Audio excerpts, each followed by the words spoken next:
21st Precinct, Sergeant Waters. Shooting where? What subway station? Or what is it, a robbery? A what? Who is this? You're in the muster room at the 21st Precinct, the nerve center. A call is coming through. You will follow the action taken pursuant to that call from this minute until the final report is written in the 124 room at the 21st Precinct. All right. Tell them I'm sending more officers in the ambulance.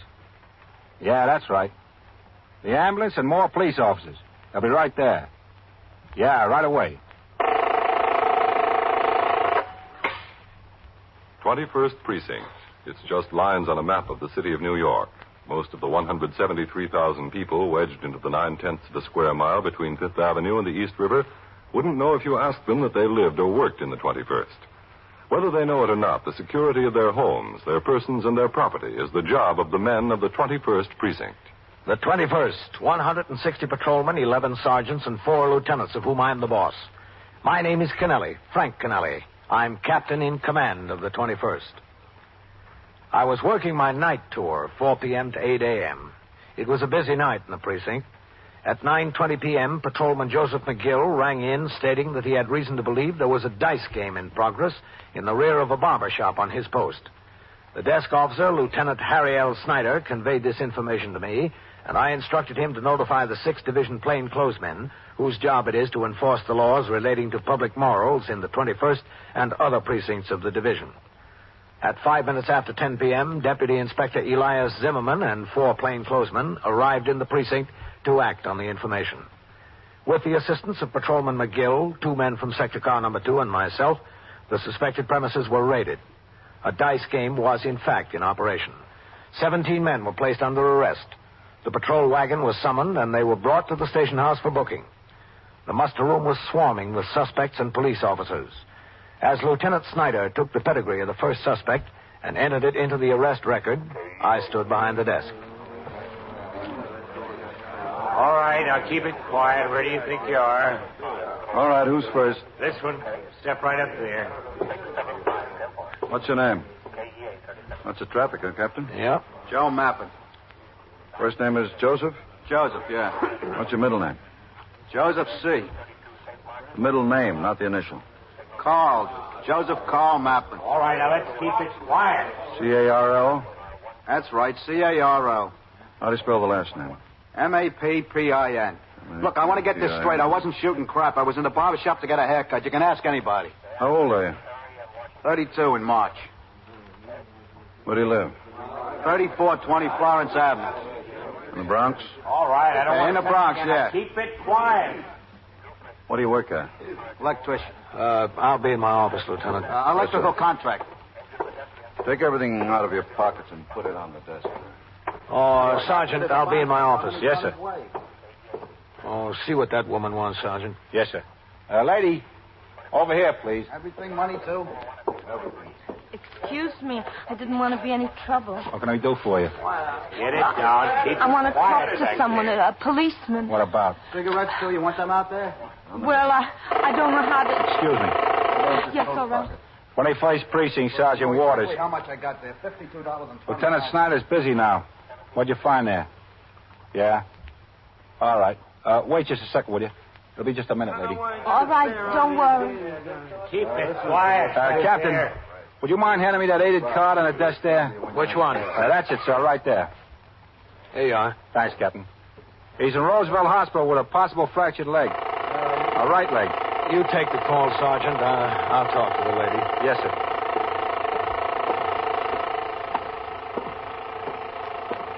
I'm Captain Kennelly. How do you do? It's awfully busy here. Supposing you step into my office, Oh, all right. My wife lives in the 67th Precinct. Hold on a minute. I don't mean to be any bother. 21st Precinct. In here, please.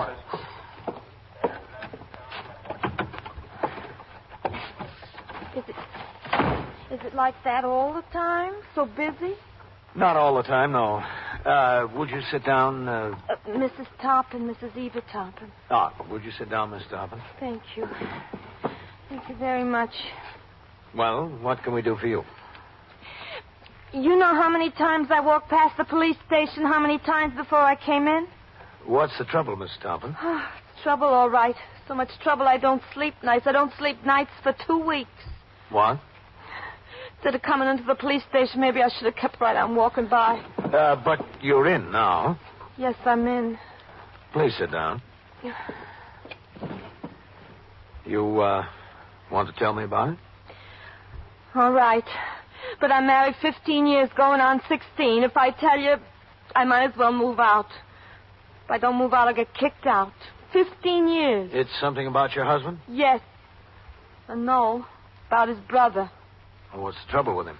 Crazy. Insane. Well, Mrs. Toppin, that's not our job. He shot his wife. Killed her. Oh? Crazy. When did this happen? 6, 7 weeks ago, I don't know.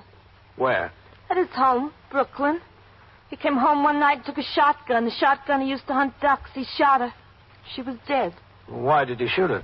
No reason. He's crazy. Well, he must have thought he had a reason. Well, he said she was running around. He said she ran around with all different men. He said it for years. Was she? No, nothing. She stayed home all the time. A nice woman. Just scared all the time. Scared he was going to kill her. And he did. What's his name? Who? My husband? His brother. Oh, just like my husband's Toppin. My husband's John. He's Fred. Where is he now? Fred? Yeah. I don't know right now. Well, wasn't he arrested? They didn't catch him yet. Are they looking for him? Oh, sure, yeah. They knew right away it was him that killed her. It was his gun. The lady downstairs from them heard the shot. She came out in the hall. He was running down the stairs. He ran down the stairs and out in the street. And they haven't caught him yet? No. This was in Brooklyn 6 or 7 weeks ago? Yes, Brooklyn.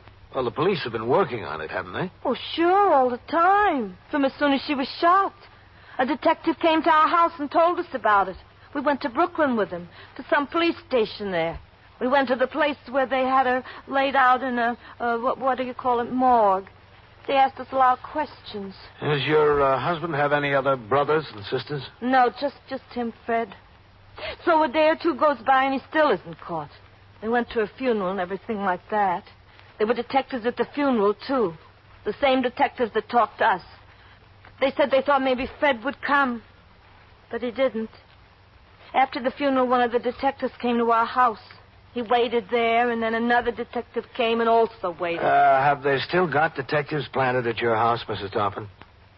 Planted? What do you mean planted? Well, are they still waiting there? Oh, no. After 10 days, so maybe 2 weeks, one of them came in for a cup of coffee with me and John. He said, the detective, they thought Fred had gone away from town, Pennsylvania someplace. They said they wouldn't wait at our house anymore. I see. Well, what's the problem now, Mrs. Toppin? The problem is John heard from Fred. Oh? Fred called John on the telephone at his place of business 2 weeks ago. Didn't John call the detectives? No. Well, why didn't you? I didn't know. I didn't know till the day before yesterday. I went to put money in the savings account. I saw $200 was taken out. $100 once and $100 again. When John came home, I showed him the bank book. He told me his brother called him on the job and told him he needed money. He called him twice for money, and twice he went to the bank and got it out. $100 each time. Why didn't he get in touch with the detectives? He wouldn't do anything against his brother. Oh, but you said he's out of his mind. I say he's out of his mind, yes. The detectives say he's out of his mind. Everybody says he's out of his mind. Everybody except John. John don't believe it. He sticks up. His brother could kill 3 wives and rob 4 banks, and to John he'd still be all right. It's a loyalty. Stick up for the family. Doesn't he realize that his brother's liable to get violent with him? How could he realize that if he don't realize he's crazy? Yes, I see your point. I can't mention it around the house. One word that anything is wrong with Fred makes John mad. He thinks it's a reflection on him. He thinks people will say runs in the family. He's insane, too. He should realize it. I asked him who's kidding who. Wasn't Fred in Harlem State Hospital for 2 years? I asked him why did they send him there. He said to get a rest. What are you going to do with something like that? You can't even talk to him about the subject. Well, why didn't you come and see us or call the Brooklyn detectives before? Because before he'd already seen Fred and the money was gone and so was Fred, so what good would it do? It just get me in a big argument with John, that's all. And now? Well, I noticed today the bank book was gone again. He took it when he went to work. I see. It was back after supper. Back where we keep it all the time in the drawer with his socks. Another $100 was withdrawn out. You think he saw his brother during the day? No. Why not? Because also after dinner he went to paint the pipes under the sink. He took off his good pants and put on his old pants. The $100 was still in his good pants. Well, then you think, Mrs. Tarpon, that he hasn't seen his brother yet. I don't think it. I know it. Well, maybe he's seeing him tonight. No. Tonight, right now, he's playing 7-card rummy with a neighbor in the neighbor's flat downstairs. Where did you say you were going? 36th Street, to the movie. That didn't make him suspicious? Why? Whenever he plays rummy, I go to the movies. I see. What time does he expect you home? 11:15, 11:30, when he finishes the rummy game. All right. In the meantime, I'd like to take you upstairs to talk to the detectives here. If you want, all right. Now? Yes, please. Captain. Yes. I don't want you to think this is because John took $300 from the bank to give to his brother. I didn't say I thought that. $300 takes a long time to save. To give it to a maniac that goes around killing wives is not right.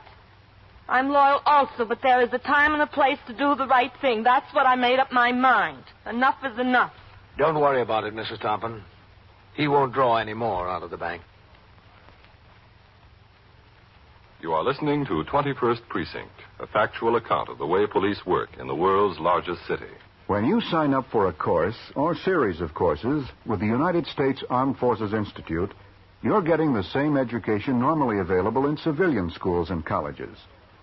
USAFI is under the direct supervision of an office of the Deputy Assistant Secretary of Defense for Education and Manpower, with outstanding civilian educators who work with military leaders in the formulation of plans for USAFI.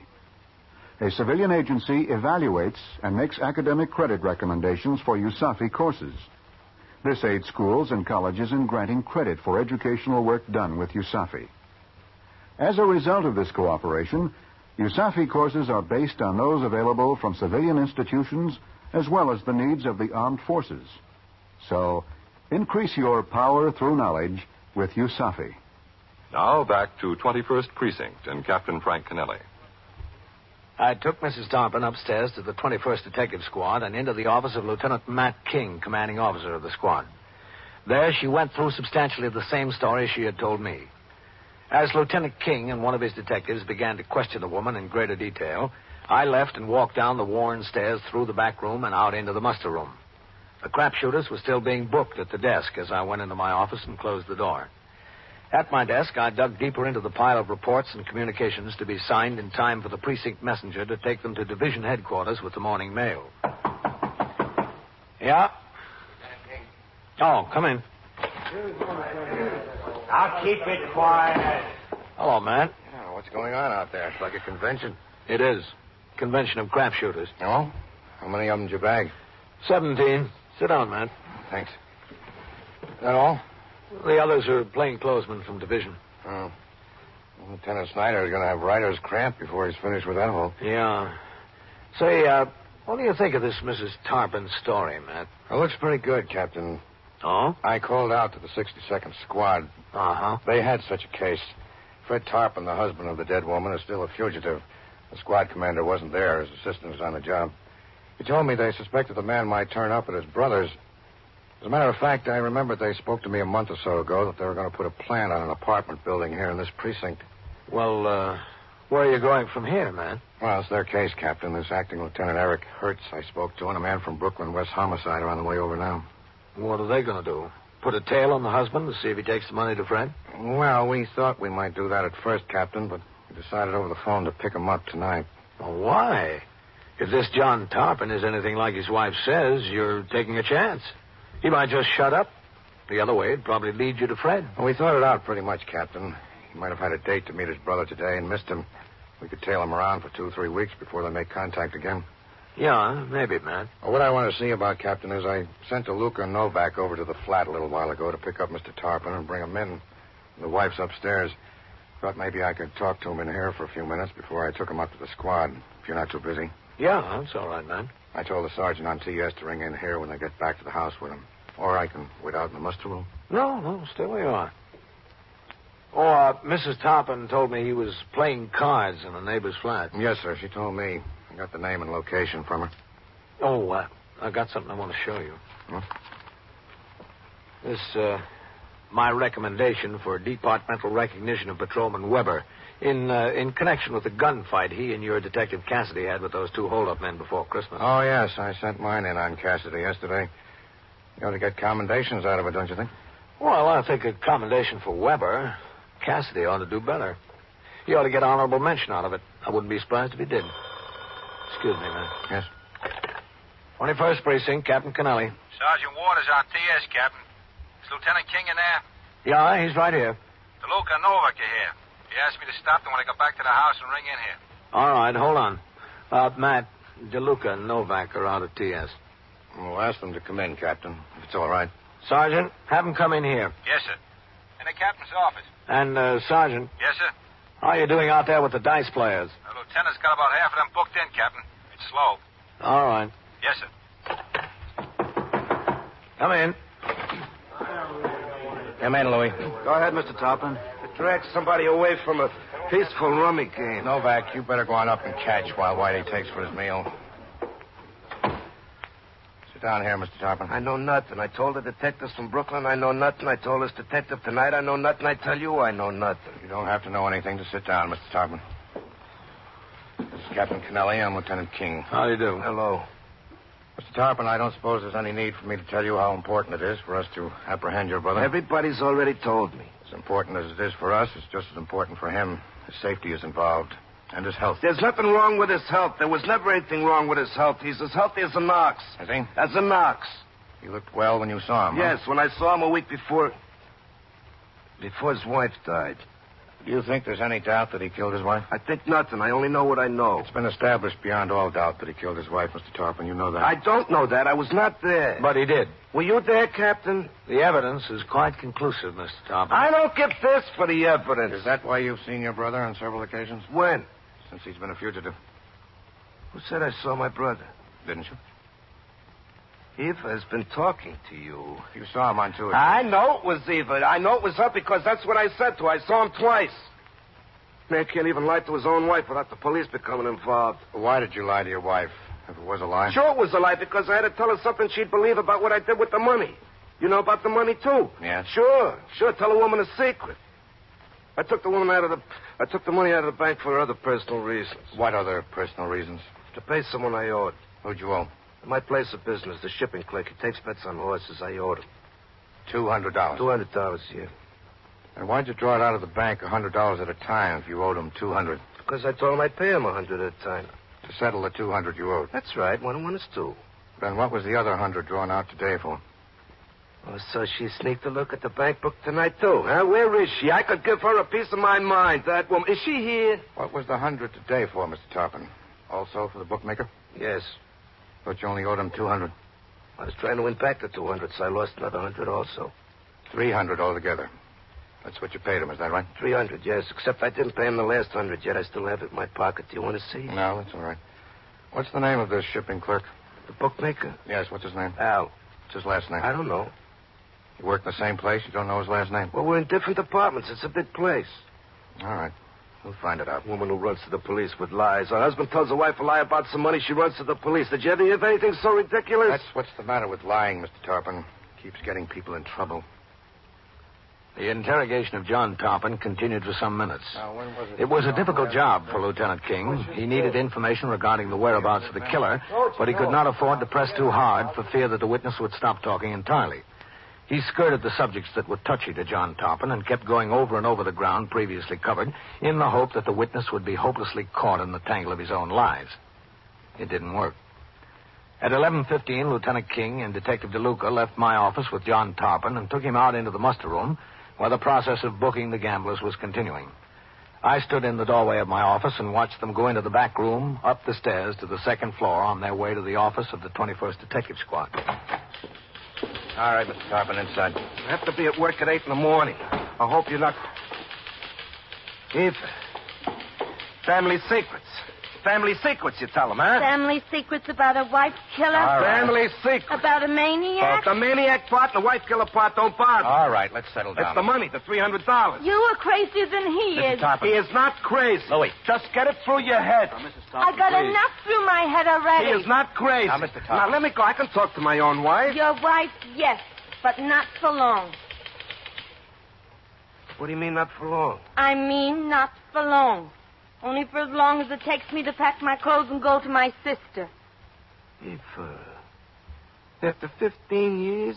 After 15 years. Why? Because I can't live with a man who don't know right from wrong.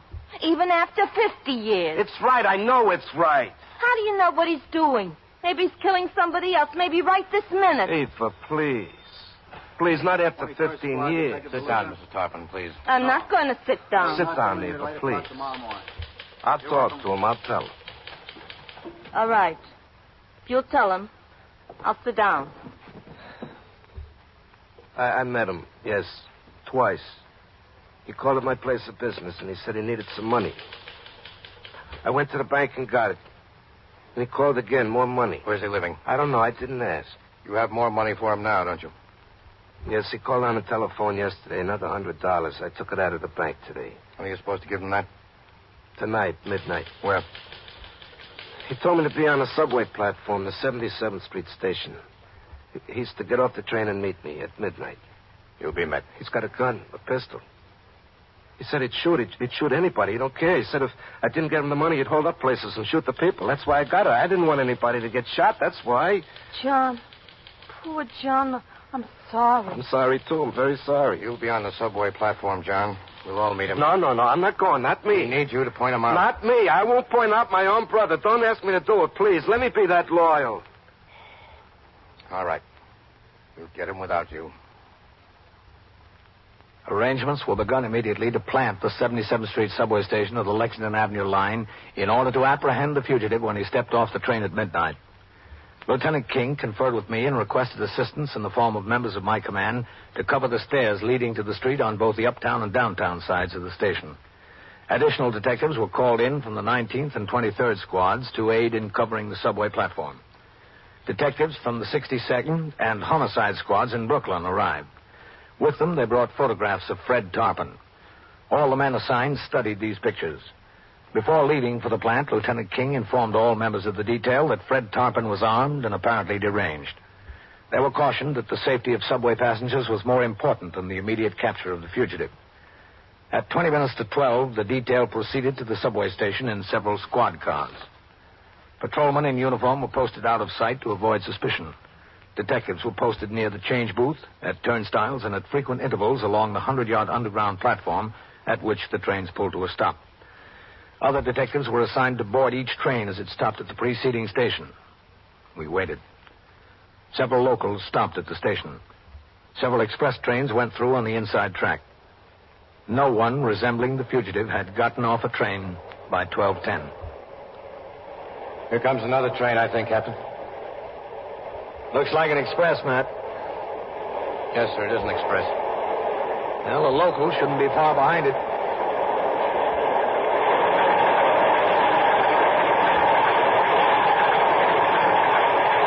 Minutes after. What? It's 12 minutes after 12. Oh, yeah. Think he's going to show? It beats me, Matt. Well, it would beat me worse if John wasn't telling the truth. If he was supposed to meet his brother some other time in some other place. Wait a minute. Here comes the local. Yes. Looks like everybody's set. Better be on this one or the next one if he's coming.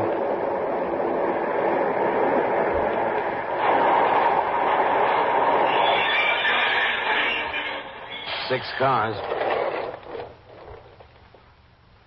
Not many passengers, Captain. No. Way down there, the last car. Look. Could have been him getting off. It's him. Come on.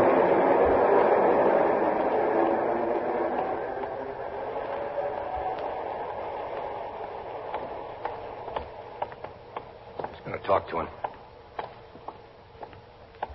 Crying out loud. Lou, watch it!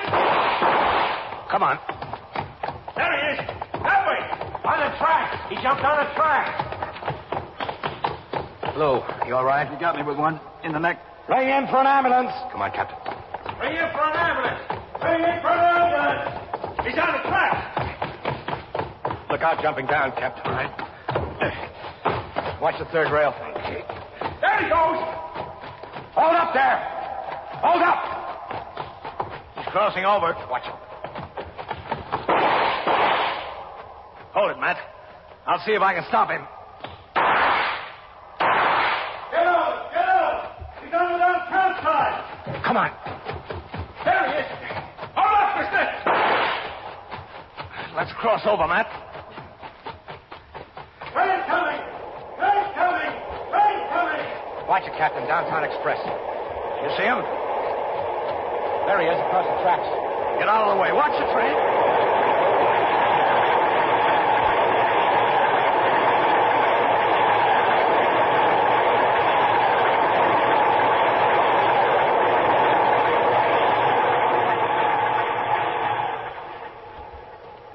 See him, Captain?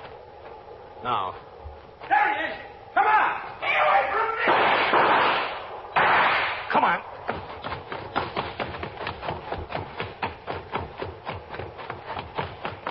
Sergeant! There. There he goes. Down the tracks. Down the tracks. Fred! Hold up! Get off the tracks! He's going to hit the third rail. Oh, my God. Where is he? He's down.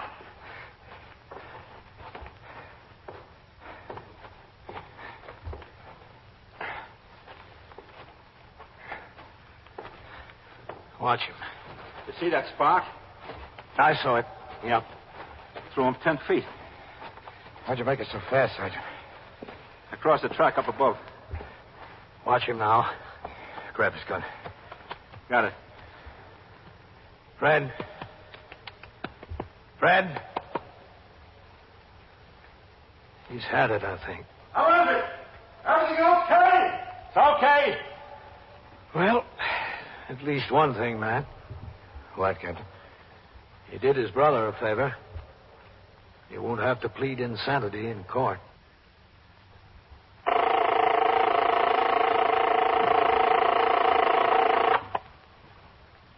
"21st Precinct, Sergeant Waters.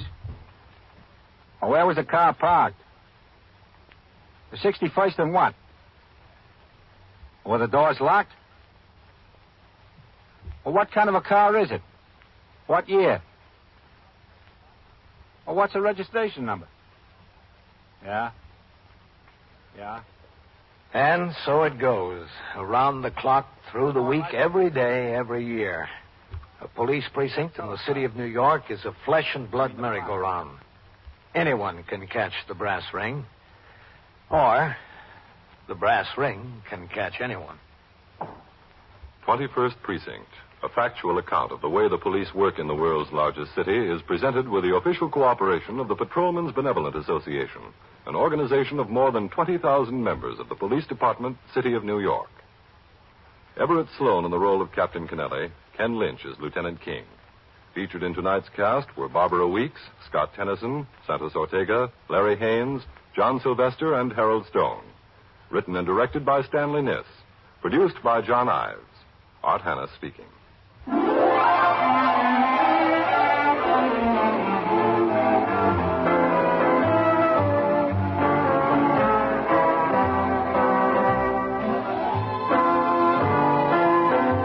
This is the United States Armed Forces Radio and Television Service.